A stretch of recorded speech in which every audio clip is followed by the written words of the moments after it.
Amalan zikrullah adalah merupakan sokongan dan dukungan bagi keimanan dan keislaman yang dimiliki oleh seorang Muslim. Yang kita sebut tadi tu. Setiap rukun Islam dia ada sokongan dan dukungan dia. Dan dukungan dan sokongan bagi dua kalimah syahadah adalah zikrullah. Ya. Oleh sebab itu Rasulullah sebutkan jadidu imanakum. Perbaharuilah iman-iman kalian. Maka para sahabat berkata, kaifa nujaddidu imanana ya Rasulullah? Bagaimana kami nak perbaharui iman kami? Maka kata Rasulullah, akthiru, perbanyakkan min qawli la ilaha illallah. Menyebut la ilaha illallah. Jadi memperbanyakkan menyebut la ilaha illallah tu kata Rasulullah memperbaharui iman. Saya cukup pelik kalau orang yang la ilaha illallah, memang pelik betul.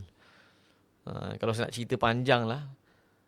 Kalau kita tengok dalam hadis yang banyak menyelamatkan manusia daripada neraka adalah la ilaha illallah dan Al-Quran. La ilaha illallah dan Al-Quran. Tu dua amalan asas. Sebab tu dua ni dijadikan hadiah dalam amalan tahlil. Nanti kita tengoklah. Satu hari mungkin kita akan buat pengajian analisa dalil tahlil. Sebenarnya bagi saya, orang yang mengamalkan tahlil ni dah mengamalkan puluhan, mungkin ratusan dalil. Kita akan tengok insyaAllah. Jadi bila kita faham tentang betapa berharganya zikir ni, sebenarnya ini adalah di antara kefahaman agama yang sangat penting. Oleh kerana itu, amalan zikrullah dituntut untuk diperbanyakkan pada setiap waktu dan keadaan tanpa sebarang had dan batasan. InsyaAllah kalau kita habis kitab ni, kita pergi pada 50 hadis zikrullah. Tuan-tuan kan dekat situ, tuan-tuan akan tengok betapa dahsyatnya, betapa hebatnya, betapa pentingnya amalan zikrullah sehingga tidak ada nafas yang keluar, tidak ada waktu yang berlaku, tidak ada tempat melainkan dituntut kita untuk melaksanakan zikir. Hatta di tempat tidur. Hatta di tempat berhimpun. Bila kita berhimpun tak berzikir, perhimpunan tersebut sangat busuk di sisi Allah. Disebut lebih daripada bangkai himar. Bahkan akan menjadi penyesalan pada orang-orang di akhirat nanti bila mereka berhimpun dan tidak berzikir. Jadi setiap kali perhimpunan dan pertemuan berlaku, ada tuntutan untuk berzikir. Sebab tu para sahabat bila nak berpisah, mereka amalkan baca suratul Asr. Dan Rasulullah mengajar kita baca tasbih kafarah bila kita berhimpun dan melakukan perkara-perkara lara, adabnya baca tasbih kafaratul majlis. Ya. Dan amalan zikrullah juga merupakan amalan yang terbaik bagi seseorang hamba untuk dibawa sebagai bekalannya ke alam akhirat. Sebab dia boleh diperbanyakkan dan mudah. Kalau nak suruh bersedekah 24 jam, siapa boleh buat? Nak suruh baca Quran 24 jam, siapa boleh buat? Nak suruh bersolat 24 jam, lagilah. Jadi sebab tu zikir ni kalimah-kalimah yang mudah. Allah, Allah. Kalau rasa nak lapangkan rezeki, ya Razzaq, ya Razzaq. Kalau tinggal banyak dosa, ya Ghaffar, ya Tawwab. Nama Asmaul Husna ni pun di antara wirid-wirid yang penting dalam wirid kita. Kita kena dalam wirid kita ni kita kena ada Asmaul Husna juga. Adalah pilih-pilih, ada baca umum, baca pilihan. Nanti sampai masa kita akan bincang. Allah SWT berfirman, Al-malu wal-banuna zinatul hayatid dunya. Ni pun kalau baca tafsir memang dahsyat juga ni. Allah sebut harta dulu, baru sebut anak-anak. Harta benda dan anak-anak atau anak pinak itu perhiasan hidup di dunia. Sebab tu ulama kata, harta ni, al-malu syaqiqur ruh. Harta ni dia macam adik-beradik kandung bagi roh. Sehingga kan Allah menghadapankannya atas anak.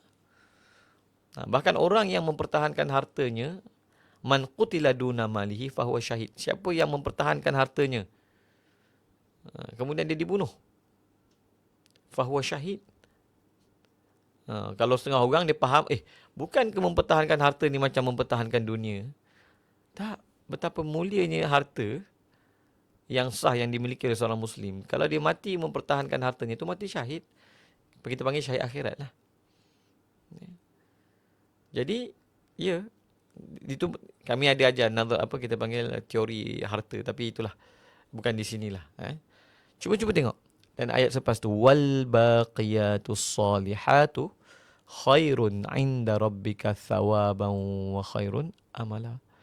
Dan amal-amal soleh yang kekal faedahnya itu lebih baik pada sisi Tuhanmu sebagai pahala balasan dan lebih baik bagi asas yang memberi harapan. Okey, baik. Sekarang ni kita nak tengok tafsiran wal baqiyatus solihat. Okey. Untuk kitab ni kita berhenti kat sini malam ni. Okey. Dan Allah juga berfirman dalam ayat yang lain, wa yazidullah, oh ni silap ni, bukan ha ni. Wa yazidullahu. Silap ni tuan-tuan. Hu ni.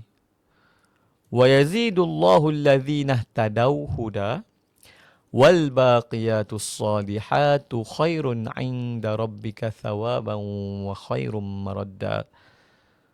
Dan Allah menambahi hidayah petunjuk bagi orang-orang yang menurut jalan petunjuk, dan amal-amal soleh yang kekal faedahnya, al-baqiyatus solihat, itu lebih baik balasan pahalanya di sisi Tuhanmu dan lebih baik kesudahannya. Saya baca tuan-tuan nak huruf dengan huruf supaya kita dalam pengajian berkitab ni kita tak tinggal huruf, kita baca semua. 5 tafsiran bagi al-baqiyatus solihat. Maka apakah tafsiran bagi makna al-baqiyatus solihat? Para ulama berbeza pandangan. Dan saya nukilkan ini daripada kitab tafsir Imam Tabari. Bukan saya reka-reka, tak ada. Tak ada istilah reka tuan-tuan. Maka apakah yang dimaksudkan dengan al-baqiyatus solihat? Maka pandangan pertama, al-baqiyatus solihat itu adalah solat fardu 5 waktu. Jelaslah. Sebab itulah asas dan tonggak bagi segala ibadah. Solat fardu 5 waktu, perkara pertama yang akan dihisap. Dan kalau baik solat fardu, insya-Allah yang lain akan jadi baik. Bahkan kalau kita kata dalam solat fardu tu pun ada zikir. Solat bukan semata tak berzikir. Solat itulah berzikir. Tapi dengan syarat-syarat yang pembukaan yang dengan takbiratul ihram dan penutup dengan salam, dan di antara kedua-duanya itu penuh dengan zikir. Pandangan kedua, zikrullah, maksud baqiyatus solihat itu adalah lafaz-lafaz zikir seperti lafaz tasbih, tahmid, tahlil, takbir dan hauqalah dan seumpamanya. Subhanallah, alhamdulillah, wala ilaha illallah, wallahu akbar, wala haula wala quwwata illa billah dan masyhur dan seumpamanya. Kemudian pandangan ketiga, amalan ketaatan kepada Allah. Maksudnya, apa saja amalan ketaatan kepada Allah itu baqiyatus solihat. Pandangan keempat, kata-kata yang baik. Dan pandangan kelima, seluruh amalan kebaikan. Kata Imam Tabari, pandangan yang sebenarnya tuan-tuan, kalau pada pandangan saya memang betul kata Imam Tabari ni. Tetapi maknanya, dalam hadis yang lain, Rasulullah ada beri penekanan kepada zikir ini. Yang kita akan tengok. Cuma malam ni kita berhenti kat sini. Pada 5 tafsiran. Antaranya subhanallah, alhamdulillah, wala ilaha illallah akbar. Kata Imam Tabari, wa aulal aqwali fi dhalika bis-shawab qaulu man qala hunna jami'u a'malil khair. Dan pendapat yang paling utama dalam hal ini, atau apa tafsiran bagi baqiyatus solihat, iaitu yang paling hampir kepada kebenaran ialah pendapat yang mengatakan al-baqiyatus solihat merujuk kepada semua amalan-amalan kebaikan ataupun semua amalan-amalan soleh. Dan ini juga pandangan sebahagian besar ulama tafsir yang menyatakan bahawa al-baqiyatus solihat bukan terhad kepada lafaz zikir tertentu, tetapi mencakupi seluruh amalan soleh, termasuk solat, sedekah, puasa, zikir, amal ma'ruf nahi munkar dan sebagainya. Kerana itu semua kekal pahalanya di sisi Allah dan tidak akan hilang walaupun dunia dan isinya binasa. Jadi maksud tafsiran yang paling afdal ia meliputi semua amalan soleh. Tetapi kalau kita tengok dalam riwayat-riwayat, Rasulullah SAW ada mengkhususkan maknanya pada subhanallah, alhamdulillah, wala ilaha illallah, wallahu akbar. Penekanan tu ada. Tafsiran ulama sufi lagi dahsyat. Tapi saya tak cadang nak masuk malam ni, kita berhenti di sinilah pada malam ini dan kita masuk pula pada kitab yang kedua, insya-Allah.